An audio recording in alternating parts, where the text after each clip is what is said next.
మహేందర్ రెడ్డి గారు, శంకర్ గారు చెప్పినట్టు చాలా చోట్ల కూడా కొన్ని ఓట్లతోటి రెండో ప్లేస్లో వెళ్ళడం జరిగింది. మా వలన మేము గెలవడం పక్కన పెడితే మా వలన ప్రధానమైన పార్టీలు ఈరోజు ఓటమి పాలయ్యాయి. మీ అందరికి తెలుసు.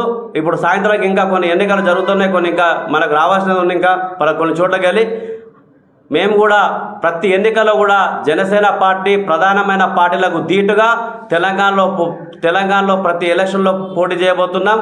అందులో భాగంగా ఎవరైతే మొన్న వ్యాఖ్యలు చేశారో వారికి ఒక సమాధానంగా ఈరోజు జనసేన పార్టీ మా పార్టీ క్యాడర్ అంతా కూడా ఒక గొంతుగా వినిపించారు.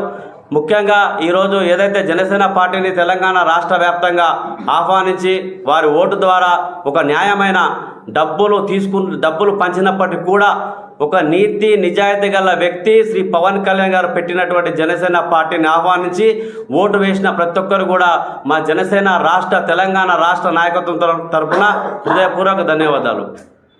జెడ్పీటీసీ ఉండొచ్చు, ఏవైనా కానీ లోకల్ బాడీస్ మేము ప్రస్తుతానికైతే మేము అనుకుంది ఏ విధంగా అయితే ఉందో జనసేన పార్టీ తెలంగాణలో ఇప్పుడు వచ్చిన రిజల్ట్స్ కానీ ఇప్పుడు ఏదైతే ప్రజలు మాకు గౌరవం ఇచ్చి మమ్మల్ని రిసీవ్ చేసుకున్నది దాన్ని బట్టి ఏంటంటే రాబోయే రోజుల్లో గిట్ట జనాలకు మేము మేలు చేయాలని చెప్పే ఉద్దేశంతో మేము వెళ్తాము.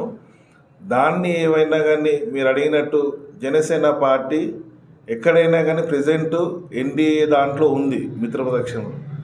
ఆ మిత్రధర్మాన్ని పాటిస్తూ ముందుకెళ్తాము.